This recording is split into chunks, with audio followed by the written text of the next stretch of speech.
According to the Canadian Mortgage and Housing Corporation, the vacancy rate in the Halifax Regional Municipality is 1%. This means that out of 100 rental units, just one is available.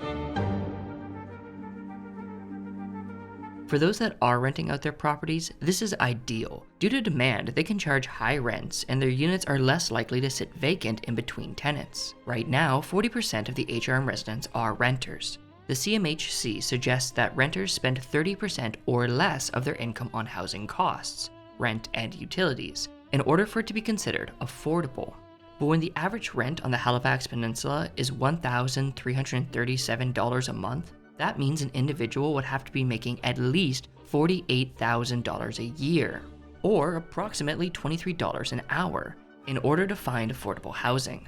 According to the 2016 StatCan census, the median individual income in the HRM is just $36,000 pre-tax, and 43% of HRM renters spend more than 30% of their income on shelter costs alone. When rents get expensive and renters have to spend more of their income on housing, they have less money to spend on other essentials like groceries, utilities, and transportation before even considering quality of life items. Right now, the situation is increasingly stressful. Just ask Alex. Yeah, basically it's a death grip. A renter who is moving due to a rental increase during a time of economic difficulty. If I stayed in that apartment, I would just be running into way too much debt to control. Ontario in general just has a 2% cap, and while their market is much more expensive than ours on average, their rent increases aren't as absurd because they have a cap. Like, if you're going to become the next big city in Canada, you can't just let landlords kind of have like free reign on the market. It really doesn't make any other sense other than, making their bottom line bigger. They just want more money. Sure, there's a hold on personal evictions during the Nova Scotia provincial state of emergency, but the financial impacts of COVID-19 are going to last long after the social distancing measures are erased.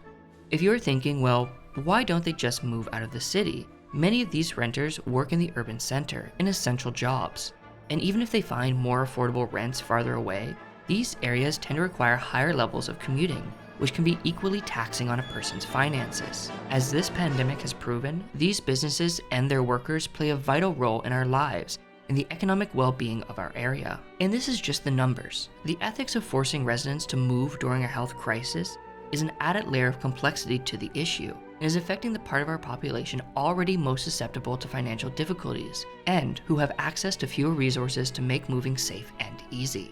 Moving in itself is difficult, but especially when this is going on, it was a question of, well, I'm moving back to my parents in New Brunswick, so they have to,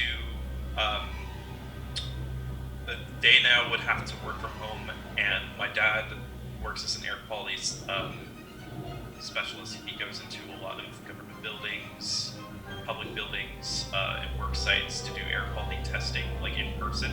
He can't, and lab work, so he can't do that for another, when he picks me up, he can't do that for 14 days. It's a self-isolate like everybody else. And my mom just recently retired, so she's no longer working.